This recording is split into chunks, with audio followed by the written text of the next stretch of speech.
আপনি শুনছেন আজকের পত্রিকা চ্যানেলের খবর। আজ জানবো পশ্চিমবঙ্গ দেশ ও বিদেশের সমস্ত তাজা খবর। আপনি যদি আমাদের চ্যানেলে নতুন হয়ে থাকেন তাহলে অবশ্যই চ্যানেলটি সাবস্ক্রাইব করুন। প্রতিদিনের তাজা খবর আপনার হাতের মুঠোয় পৌঁছে দিতে আমরা সদা প্রস্তুত। তাহলে খবরের শুরুতেই জানিয়ে দিই আজকের সংবাদ শিরোনাম। শুভেন্দুর বিস্ফোরক দাবি, তৃণমূল জিহাদে মদদ দিচ্ছে বলেই এই দলকে আমি ছুড়ে ফেলেছি। এসআইআর আতঙ্ক অতীত, বসিরহাটে মিনি বাংলাদেশ গড়ে দিব্য সংসার পেতেছেন অনুপ্রবেশকারীরা। চলছে দেদার সরকারি সুবিধা ভোগ। কুণাল ঘোষের পা ভাঙল কেন? আইসিইউতে ভর্তি হতেই সামনে এলো ভয়ঙ্কর তথ্য। এসআইআর মামলায় বড় ব্রেক, সুপ্রিম কোর্টের রায় না আসা পর্যন্ত থামল হাইকোর্ট। ৪,৫০০ বছরের পুরনো মৃতের জন্য মাসে ১৫,০০০ টাকা ইলেকট্রিক বিল। কাজের চাপ মেনে নিয়েও বিএলওদের প্রশংসা নির্বাচন কমিশনের, বাড়ল সুরক্ষা। প্রকাশিত এসএসসির নবম দশম শিক্ষক নিয়োগের ফল, শুভেচ্ছা শিক্ষামন্ত্রীর। সুইসাইড নোটে জ্ঞানেশ কুমারের দায়িত্ব মনে করাবে তৃণমূলের ১০ প্রতিনিধি, নির্দেশ অভিষেকের। বিধানসভা ভোটের আগে বাংলায় নয়া রাজনৈতিক জোট, নির্বাচনী ইস্তেহারও প্রকাশ। ১০ লক্ষের বেশি ফর্ম সংগ্রহ করার মতো কাউকে পাওয়া যায়নি, জানাল রাজ্য নির্বাচন কমিশন। বিজেপি মুসলিম বিরোধী নয়, তৃণমূলই ধর্ম নিয়ে রাজনীতি করে, মন্তব্য শুভেন্দুর।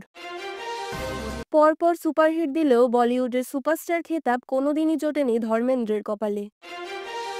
বঙ্গে শীতের পথে কাটা ঘূর্ণিঝড়, নভেম্বরের শেষ সপ্তাহেই প্রবল বর্ষণের আশঙ্কা। ধানক্ষেত থেকে উদ্ধার সদ্যজাত শিশুকন্যার মৃতদেহ। উত্তরবঙ্গের মহাকাল মন্দিরের জন্য জমি বরাদ্দ, অনুমোদন মিলল রাজ্য মন্ত্রিসভার বৈঠকে। শিলিগুড়িতে স্বামী স্ত্রীর জোড়া মৃতদেহ উদ্ধারের তদন্তে অজানা তথ্যের সন্ধানে ফরেনসিক টিম। সবার সঙ্গে দেখা করতে পারবো না, বিএলওদের বিক্ষোভকে আমলই দিচ্ছেন না রাজ্যের সিইও। ফের মুখ্য নির্বাচন কমিশনারকে চিঠি মুখ্যমন্ত্রীর। মধ্যপ্রাচ্যে বড়সড় যুদ্ধের পরিস্থিতি, ইসরায়েলি হামলায় নিহত হিজবুল্লাহর এক শীর্ষ নেতা। ভারত পাক সংঘর্ষের সময় পাকিস্তানের মিথ্যাচার, বিবৃতিতে স্পষ্ট করল ফরাসি নৌসেনা। এতক্ষণ শুনছিলেন সংবাদ শিরোনাম, এবার জানাবো বিস্তারিত খবর। বিরোধী দলনেতা শুভেন্দু অধিকারী সোমবার মথুরাপুরের এক সভা থেকে রাজ্য সরকার এবং শাসক দল তৃণমূল কংগ্রেসের বিরুদ্ধে একাধিক বিস্ফোরক অভিযোগ তুললেন। দুর্নীতি, নারী সুরক্ষা, অনুপ্রবেশকারী এবং এসআইআর ইস্যুতে তৃণমূলকে নিশানা করার পাশাপাশি শুভেন্দু দাবি করেন এই দল বিভিন্ন ধরনের জিহাদে মদদ দিচ্ছে। বিজেপির সভায় বক্তব্য রাখতে গিয়ে শুভেন্দু অধিকারী সরাসরি তৃণমূল কংগ্রেসকে দল নয় বলে মন্তব্য করেন এবং বলেন, একসময় তৃণমূল দলকে ছুঁড়ে ফেলে এসেছি আমি।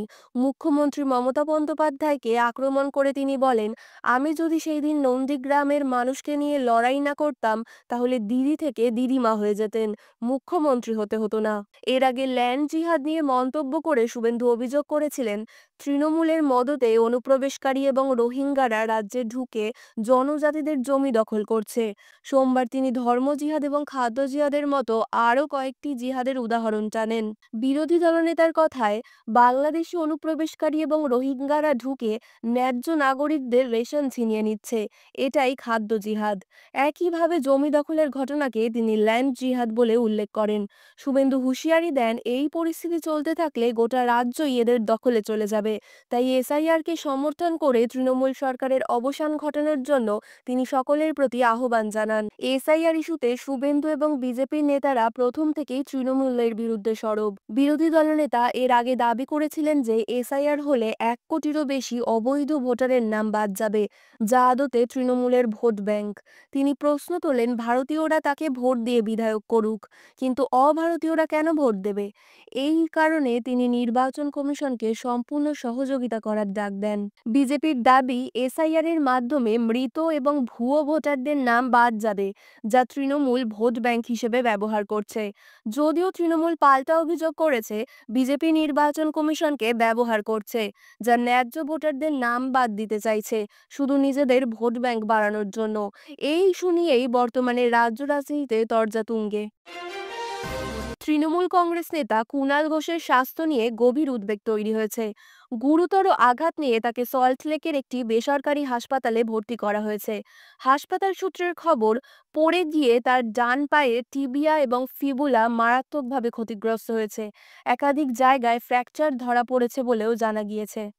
পরিস্থিতি পর্যালোচনা করে জরুরি ভিত্তিতে অস্ত্রোপচারের সিদ্ধান্ত নিয়েছেন চিকিৎসকেরা। পা ভাঙার কারণে মঙ্গলবার সকাল 8:30 নাগাদ এই অস্ত্রোপচার হবে। প্রয়োজন হলে প্লেট ও স্ক্রু বসিয়ে ভাঙা হাড় জোড়া দিতে হতে পারে। এদিকে পড়ে গিয়ে মাথায় চোট পাওয়ার কারণে কুণাল ঘোষের ইন্টারনাল ব্লিডিং বা অভ্যন্তরীণ রক্তক্ষরণের আশঙ্কা করছেন ডাক্তাররা। এই মুহূর্তে তৃণমূল নেতাকে ইন্টেনসিভ কেয়ার ইউনিট বা আইসিইউতে পর্যবেক্ষণে রাখা হয়েছে। ঠিক কী কারণে তিনি পড়ে গিয়ে গুরুতর আঘাত পেলেন তা এখনও স্পষ্ট নয়। তার শারীরিক অবস্থার দিকে কড়া নজর রাখছেন চিকিৎসকদের বিশেষ দল। তার দ্রুত আরোগ্য কামনা করছে রাজনৈতিক মহল। তিনি বা তার দল বিজেপির কেউই মুসলিমদের বিরোধী নয়, একথা স্পষ্ট করে দিলেন রাজ্যের বিরোধী দলনেতা শুভেন্দু অধিকারী। তার অভিযোগ, শাসক দল তৃণমূল কংগ্রেসই মুসলিমদের ভোট ব্যাংক হিসেবে ব্যবহার করে।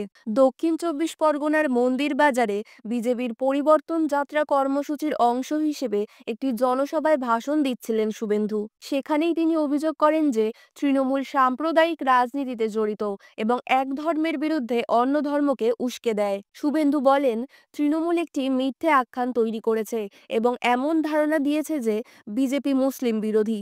যদিও আমরা কেবল সকল সম্প্রদায়ের অন্তর্ভুক্তিমূলক বৃদ্ধির পক্ষে, আমরা কখনো মুসলিমদের ভোট ব্যাংক হিসেবে দেখিনি। শুভেন্দু আরও বলেন, বিজেপি শাসিত রাজ্যগুলিতে এবং দেশের মুসলিমদের জন্য গৃহীত উন্নয়নমূলক পদক্ষেপগুলি দেখুন।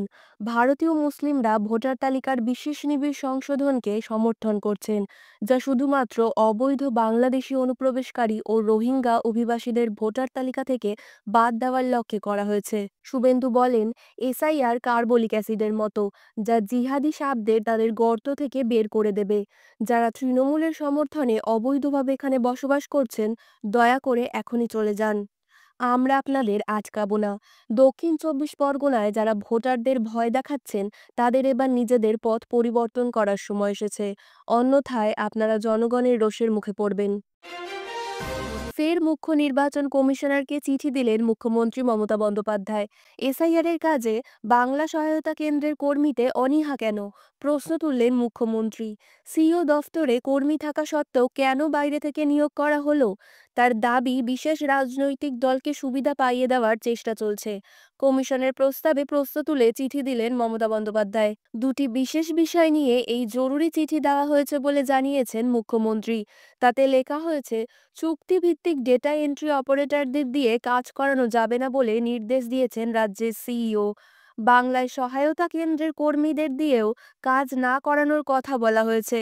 অথচ সিইও অফিস 1000 ডেটা এন্ট্রি অপারেটরদের নিয়োগ করতে চেয়েছে এবং 50 জন সফটওয়্যার ডেভেলপার নিয়োগের কথাও বলেছেন। এই প্রসঙ্গে বাংলার মুখ্যমন্ত্রী আরও প্রশ্ন, ইতিমধ্যেই জেলায় এই কাজ চলছে, নতুন করে কি প্রয়োজন পড়ল? বাইরের এজেন্সিকে দিয়ে পুরো 1 বছরের জন্য একই কাজ করানোর উদ্যোগ নেওয়ার কি প্রয়োজন পড়ল সিইওর?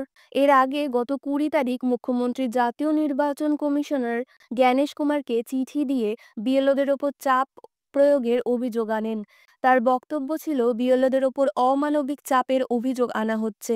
সেদিন মুখ্যমন্ত্রী লিখেছিলেন, চলমান বিশেষ নিবিড় সংশোধন ঘিরে পরিস্থিতি গভীর উদ্বেগজনক পর্যায়ে পৌঁছেছে, তাই আমি আপনাকে এই চিঠি লিখতে বাধ্য হচ্ছি। বিএলও এবং নাগরিকদের ওপর যেভাবে এই অনুশীলন চাপিয়ে দেওয়া হচ্ছে, তা কেবল অপরিকল্পিত এবং বিশৃঙ্খলই নয়, বিপজ্জনকও। যথাযথ মৌলিক প্রস্তুতি, পর্যাপ্ত পরিকল্পনা বা স্পষ্ট যোগাযোগের অভাব প্রথম দিন থেকেই এই প্রক্রিয়াটিকে পঙ্গু করে তুলেছিল। বিএলওদের পাশে থেকে মুখ্যমন্ত্রীর আরও সংযোজন, আমি আপনাকে অনুরোধ করব, জোর করে যে ব্যবস্থা গ্রহণ করা হচ্ছে তা বন্ধ করার জন্য। দয়া করে যথাযথ প্রশিক্ষণ এবং সহায়তা প্রদান করে এবং সময়সীমা পুঙ্খানুপুঙ্খভাবে পুনর্মূল্যায়ন করার সিদ্ধান্ত নিন। যদি এখনই এই পন্থা সংশোধন না করা হয়, তাহলে বিএলও এবং নাগরিকদের জন্য পরিণতি হবে মারাত্মক।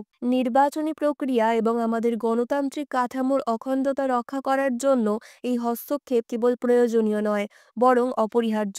জাতীয় নির্বাচন কমিশনের পক্ষ থেকে জানানো হয়, মুখ্যমন্ত্রী মমতা বন্দ্যোপাধ্যায়ের অভিযোগ খতিয়ে দেখে যথাযথ উত্তর দেওয়া হবে। খবর আজকের মতন এই পর্যন্তই। পরবর্তী খবর শোনার জন্য সাবস্ক্রাইব করুন আজকের পত্রিকা ইউটিউব চ্যানেলটিকে। ধন্যবাদ।